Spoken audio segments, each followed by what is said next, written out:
En esta tarde, en esta noche, vamos a hablar sobre un tema que nos va a brindar una estrategia, un programa, para que nosotros lo implementemos en nuestra vida de tal manera que nuestra vida se convierta en un camino de despertar.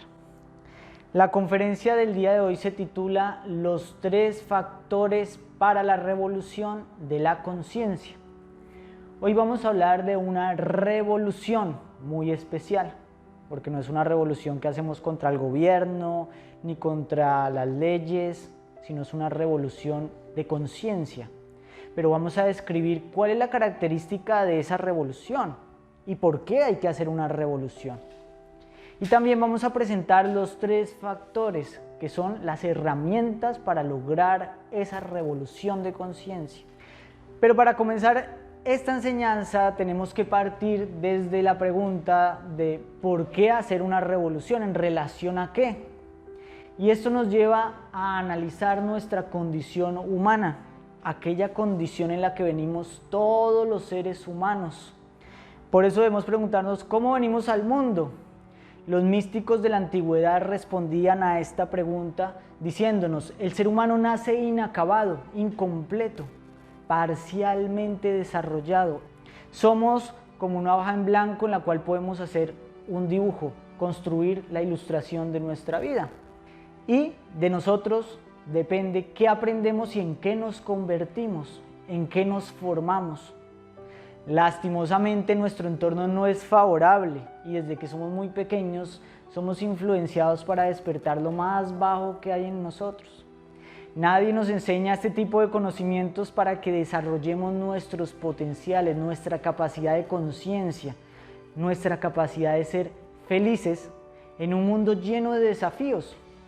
Por el contrario, estamos rodeados de influencias maliciosas, perjudiciales, que nos inclinan al vicio, que nos inclinan a los malos pensamientos, a ser débiles, a dudar de nosotros mismos, a tener sentimientos negativos hacia los demás, hacia la vida, hacia el trabajo, etc. El resultado de esto, pues, es la condición que caracteriza a la mayoría de seres humanos. Quedamos atrapados en una especie de prisión, atrapados en nuestros condicionamientos, en nuestros defectos, en un patrón repetitivo mecánico donde la característica de ese patrón es el sufrimiento. Y por eso es necesaria una revolución. Fíjense que la palabra revolución es especial porque no nos está hablando de cualquier tipo de cambio, sino un cambio específico. Ustedes habrán visto que es una revolución a nivel político. Cuando se da una revolución, se baja el mecanismo del poder, el organismo de poder, y se sube otro que puede dirigir todo un gobierno en sentido completamente contrario. De la misma manera, una revolución es que nuestra vida va por un camino y podamos invertir ese camino 180 grados en otra dirección, generar un cambio radical, profundo, y que la vida no vuelva a ser lo que es. Es decir, poder salir de esa prisión, poder escapar. Pero nosotros debemos saber que esa revolución no es contra el gobierno, porque así derrotemos al gobierno, esa cárcel está dentro de nosotros mismos, en nuestra mente, la cargamos con nosotros. Así destruyamos todos esos factores maliciosos que nos han fomentado todas nuestras debilidades, así cambiáramos el mundo, seguimos atrapados en esa cárcel.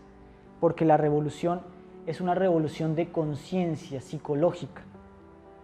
Nos preguntamos ahora si podemos romper esos barrotes y producir esa revolución, salir, escapar. ¿Cómo lo vamos a hacer?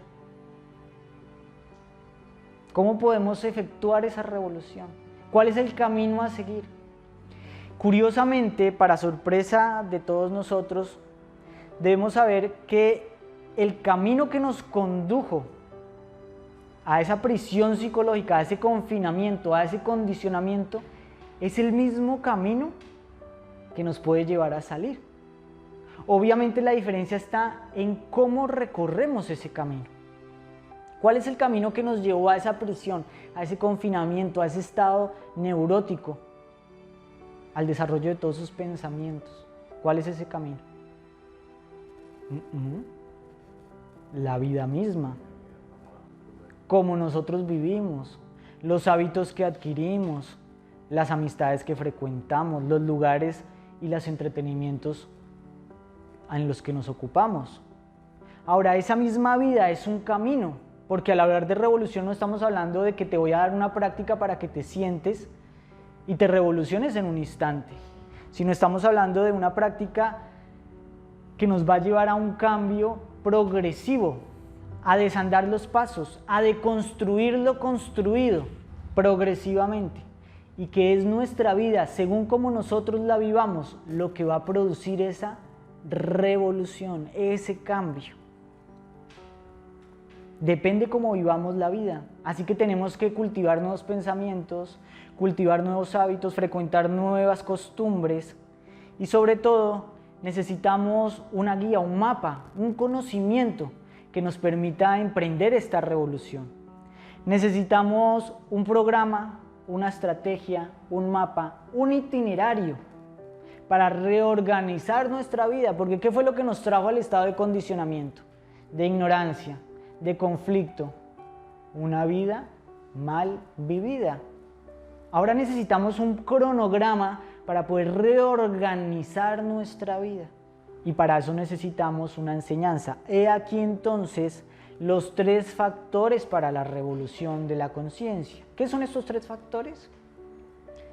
3 prácticas, 3 enseñanzas, 3 herramientas que aplicadas en nuestra forma de vida van a hacer que esa vida produzca una revolución, no una revolución inmediata, mágica, sino una revolución progresiva, para que nuestra vida deje de ser un camino hacia el sueño, el degeneramiento, la ignorancia y el sufrimiento, y se convierta en un camino hacia el despertar, la transformación, el estado de conciencia y el desarrollo de los potenciales más profundos de nuestro ser. Los místicos y las tradiciones espirituales de la antigüedad llamaban a este proceso lograr el segundo nacimiento.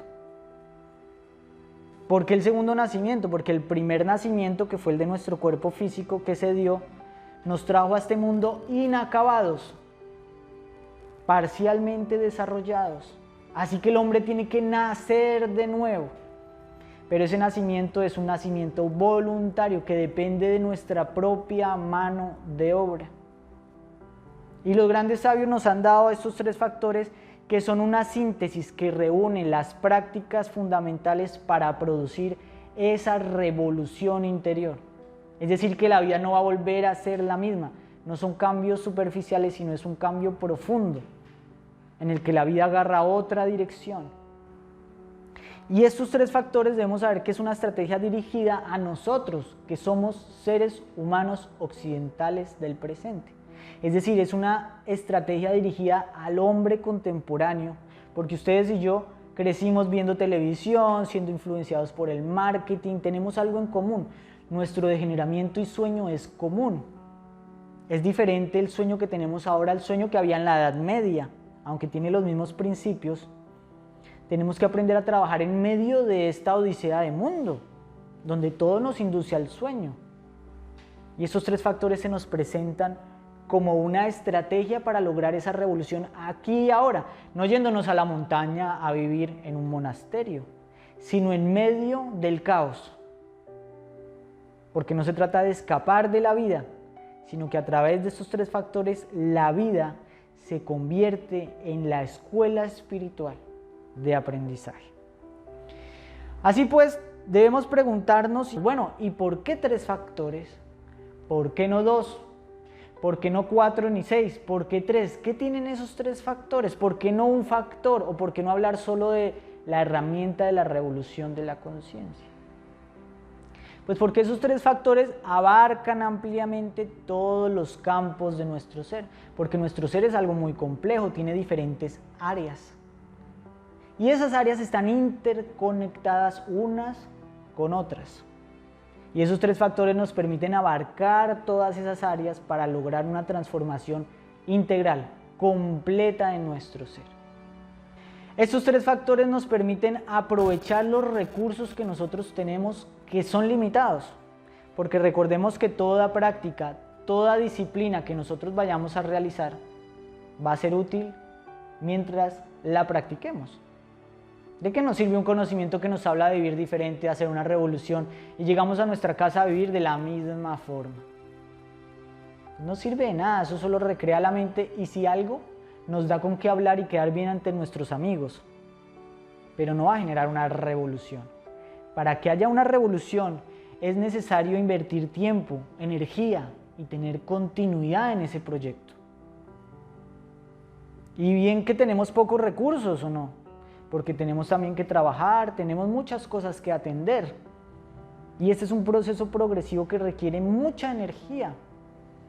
Así que esos 3 factores van a permitir que nosotros encaucemos esa energía, que no nos perdamos, porque hoy en día estamos en un mar de información religiosa y espiritual que cae por todos lados. Ustedes se meten a internet y van a ser bombardeados por caminos diferentes, que les dicen lo que hay que hacer es esto, lo que hay que hacer es aquello.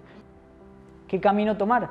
Pues estos 3 factores nos permiten abarcar lo esencial y nos ayudan a no perdernos en ese medio que está saturado de información para producir eso que es la revolución de la conciencia. Así que bueno, vamos a entrar en materia y saber o profundizar en esos 3 factores. ¿Cuáles son esos 3 factores? El primero es la muerte psicológica, el segundo es el nacer sexual y el tercero es el sacrificio por la humanidad. Aquí encontramos estos 3 engranajes que van a poner en marcha la revolución interior y el cambio de la conciencia. El primer factor es el más importante, la muerte psicológica, la muerte mística, representada por la calavera, por la rosa y por el trigo. ¿Por qué estará simbolizada con esos 3 elementos? Pues la calavera simboliza la muerte del yo, la muerte de nuestros defectos, la muerte de nuestras pasiones, de donde va a brotar una rosa. ¿Cuál es esa rosa? La virtud. Ojalá tengamos nuestro jardín espiritual lleno de rosas que nos van a alegrar la vida, que nos van a permitir vivir correctamente. Y de esa muerte también nace el trigo. ¿Qué es el trigo? La esencia del pan espiritual, porque no solamente comemos de lo que metemos a la boca, sino de lo que aprendemos diariamente de nuestras experiencias. Así que esta muerte psicológica es la que nos va a dar ese pan que es la claridad en nuestros problemas, porque si uno no tiene sabiduría, no tiene claridad, no tiene fundamento para que haya un cambio. Esta muerte psicológica entonces es el factor fundamental, la base, el sustento en el que debemos hacer toda la construcción de autoconocimiento y de cambio. Está relacionada con la muerte mística, la transformación que debemos hacer sobre nuestro ego. Los místicos le llamaban a esto aprender a morir antes de morir. Esta muerte psicológica nos invita a conocernos, a descubrir cómo funciona nuestra mente, que está constituida por innumerables yoes. Ese también es la piedra medular de este trabajo.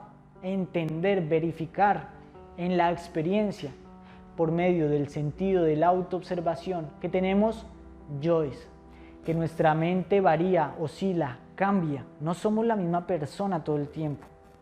Nuestros sentimientos se modifican y en un momento podemos estar bromeando y al rato deprimidos, después enojados, después dadivosos, después voluntariosos, después perezosos. Todos esos yoes van cambiando y en relación a esos cambios, a esa mutación psicológica, es que nosotros debemos aprender a conocernos. Observar la psicología es la base de este estudio. La muerte psicológica en esencia consiste en mantener la atención receptiva para descubrir y comprender todos estos yoes que nos afloran durante el diario vivir. Este proceso de muerte que vamos a efectuar individualmente, voluntariamente sobre nosotros mismos, es lo que va a permitir que nosotros logremos 3 aspectos maravillosos del desarrollo interior: la iluminación, la purificación y la liberación. ¿Qué es la iluminación? El advenimiento de la luz, el advenimiento de la sabiduría.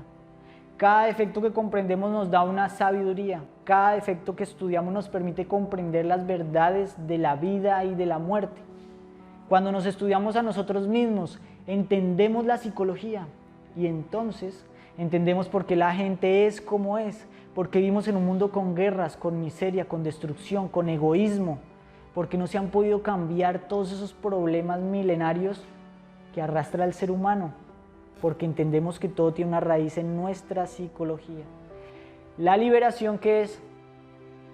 Pues nos liberamos de nuestros temores, angustias, ansiedades, de nuestras debilidades psicológicas que son lo que nos hace sufrir. Y la purificación, pues ¿qué pasa cuando limpiamos nuestra mente? Cuando no tenemos una mente obsesiva, cuando no tenemos una mente ansiosa, cuando educamos la mente ya no tiene que ir a buscar su tranquilidad en las aguas estancadas de los vicios y por lo tanto nos purificamos. La independencia de todos los vicios que hay en nuestra sociedad, a través de los cuales las personas anestesian sus sufrimientos existenciales. Todo esto nos lo da la muerte psicológica. ¡Qué maravilloso que es! Si comprendiéramos ese valor, si comprendiéramos que de la muerte de nosotros mismos puede brotar la felicidad, pues moriríamos más. Así que para ponernos en marcha tenemos que saber que existen dos formas de practicar este factor. El primero es la muerte en marcha. La palabra lo dice. La muerte en marcha debe acompañar todas nuestras actividades cotidianas.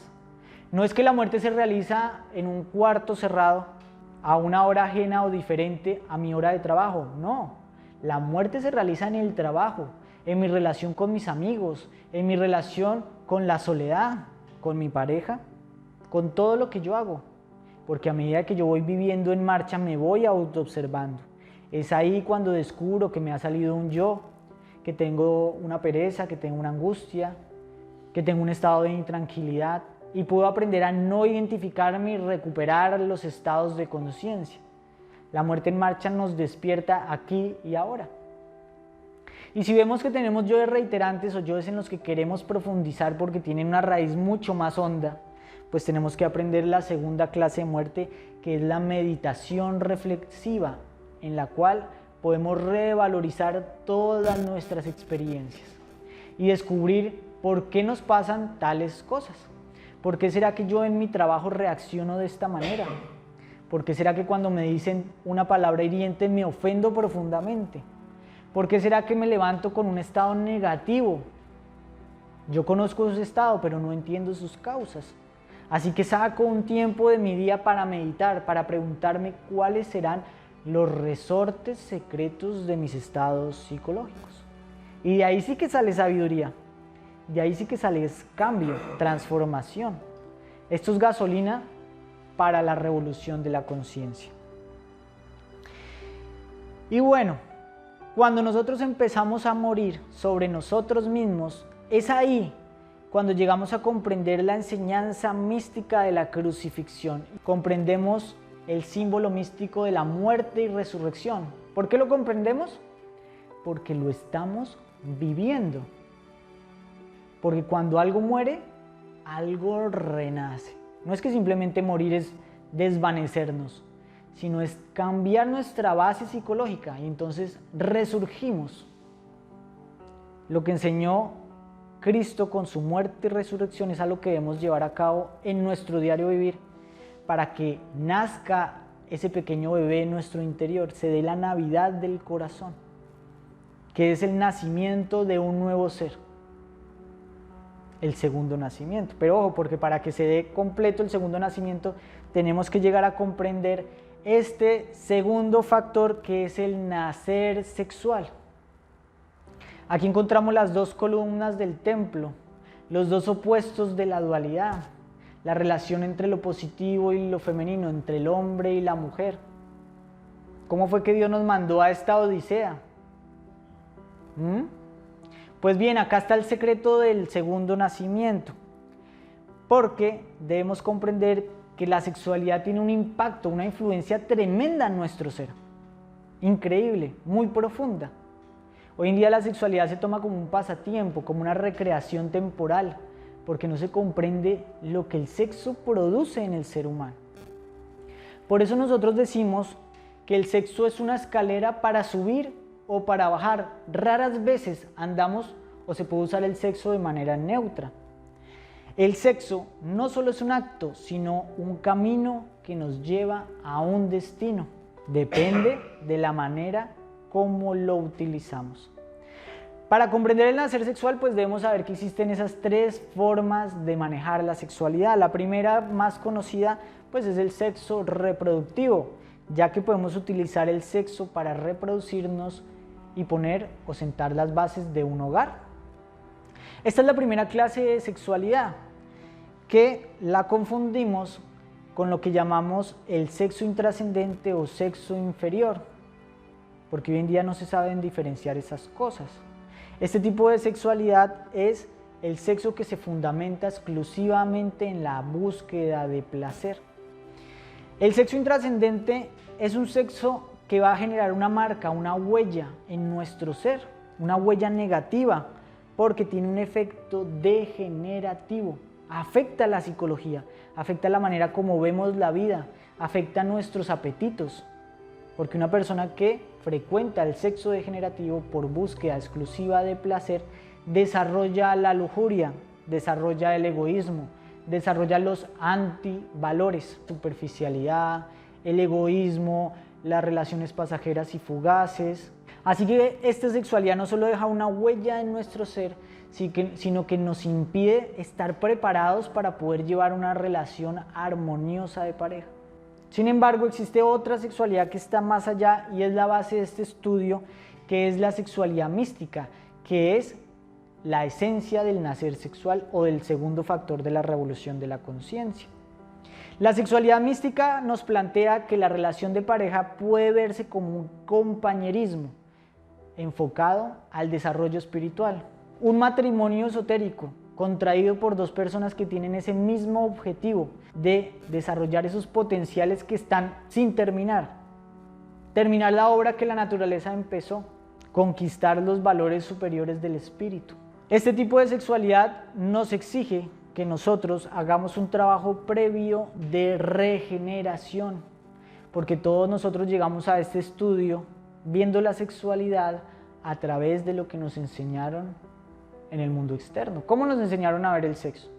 ¿Cómo nos enseñan a ver el sexo las revistas, los medios de comunicación, la televisión, los noticieros, en todos los lugares? Así que tenemos que limpiar nuestra psicología y aquí enseñamos las herramientas. La muerte psicológica nos va a permitir limpiar nuestra psicología y prepararla para llevar una relación diferente, con otras leyes, con otros fundamentos. Una relación en la que se construyen y cultivan los valores espirituales de la relación de pareja y en la que se cambia completamente el enfoque de la sexualidad, donde el sexo no es un instrumento para la satisfacción egoísta, sino un instrumento en el que logramos comprender el valor de la energía creadora sexual y la posibilidad que tenemos de hacerla circular hacia el interior para cristalizar en nosotros una creación superior. Este tipo de sexualidad es lo que nos va a llevar a actualizar lo que llamamos los cuerpos existenciales superiores del ser, lo que nos va a permitir hacer brillar nuestra aura, brillar y consolidar esos cuerpos internos de los que hablaremos en otra conferencia. Y es acá en este momento cuando se culmina ese segundo nacimiento, cuando logramos hacer brillar la construcción o los elementos que la naturaleza nos dio. Ahí se cristaliza el segundo nacimiento. Ahí es cuando nace en nuestro corazón el divino niño, cuando se da la Navidad del corazón, que nosotros celebramos todos los 24 de diciembre. Todo esto se logra con el sabio uso de la energía sexual y con la muerte psicológica. La muerte psicológica nos da la materia prima y con el trabajo en el nacer sexual hacemos esa construcción interior. Y estos dos factores deben complementarse con un tercer factor que llamamos el sacrificio por la humanidad. El sacrificio por la humanidad, que es el motor de todo este trabajo, porque es lo que nos va a llevar a desarrollar una visión mística, indispensable, supremamente necesaria. ¿Y qué es una visión mística? una forma diferente de ver la realidad. Una visión de la realidad que incluya los valores espirituales de la existencia como fundamento de vida. Es decir, no solamente vivimos para comer y para tener abrigo y un refugio, sino vinimos para culminar una obra espiritual, que en últimas es lo único que nos vamos a llevar.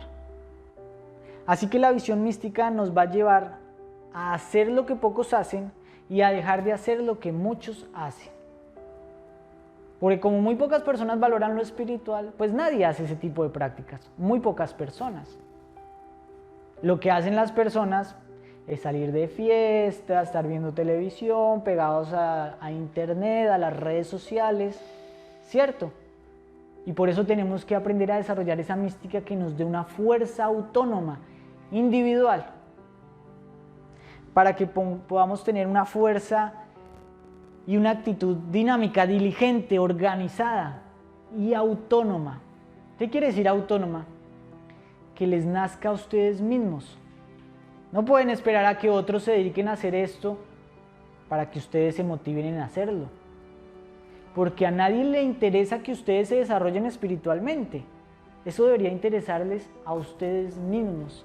Y por eso no pueden esperar a que su pareja o su amigo o su vecino se levanten temprano a hacer una práctica espiritual, sino que ustedes mismos tienen que levantarse para que esa práctica convierta su vida en ese camino de liberación.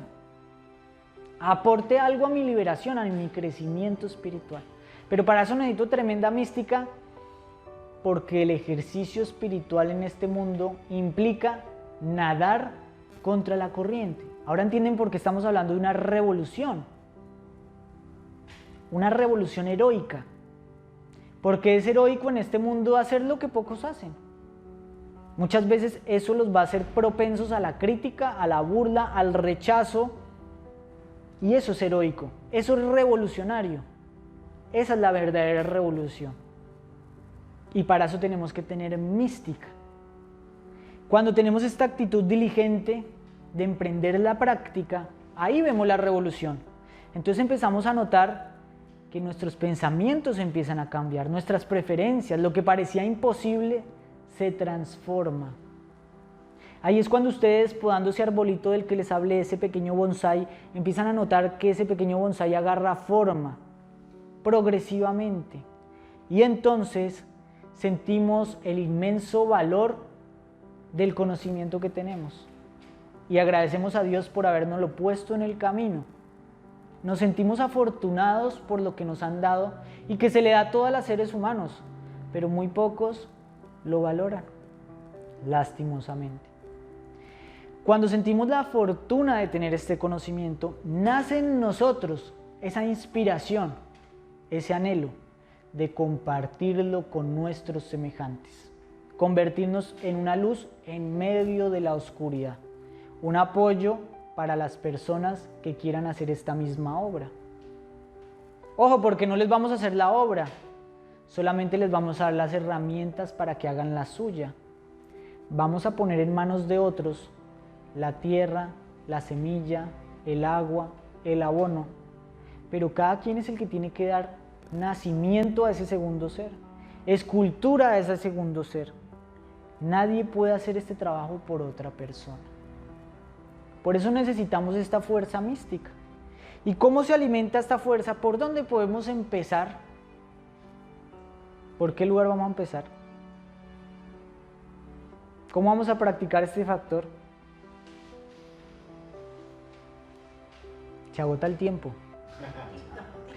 Pues vamos a empezar con nosotros mismos. Están empezando con el hecho de sentarse a escuchar algo que remueva la conciencia, que sacuda el polvo de nuestra psicología. Ahí estamos empezando. Si algo de lo que se está hablando entra y cala y mueve una fibra espiritual en ustedes, eso hace que se empiece a producir una revolución, que empiece a generarse una vibración de cambio. Cuando empezamos a formarnos y a practicar la enseñanza, empezamos a encarnar esa revolución con pequeñas cosas, con lo que podemos hacer, paso a paso, pero sin detenernos. Cuando logramos transformar, así sea una pequeña parte de nuestro ser, eso se nota. Y entonces empezamos a dar la enseñanza más valiosa que se llama el ejemplo. Empezamos a hablar de nuestro conocimiento, a mostrar que lo que enseñamos es verdadero, porque arroja los cambios que se ven en nuestra conducta. Cuando empezamos a cambiar, a trabajar sobre nosotros mismos, podemos compartir con otros la enseñanza. Darle a otros la oportunidad de que encuentren su momento de cambio. ¿Cómo vamos a hacer esto? Pues simple, invitando a otras personas, enseñando el conocimiento, mostrándole a otra persona dónde se enseña esta plática, esta charla, dónde se da este curso, compartiendo la enseñanza con los demás, de la manera que sea, abriendo un camino, sin sugerir, sin obligar, solamente abriendo ese sendero, es poner en cada uno las herramientas que necesita para hacer este trabajo interior. Y esto es algo maravilloso porque ya lo veremos en una conferencia completa que se llama El sacrificio por la humanidad.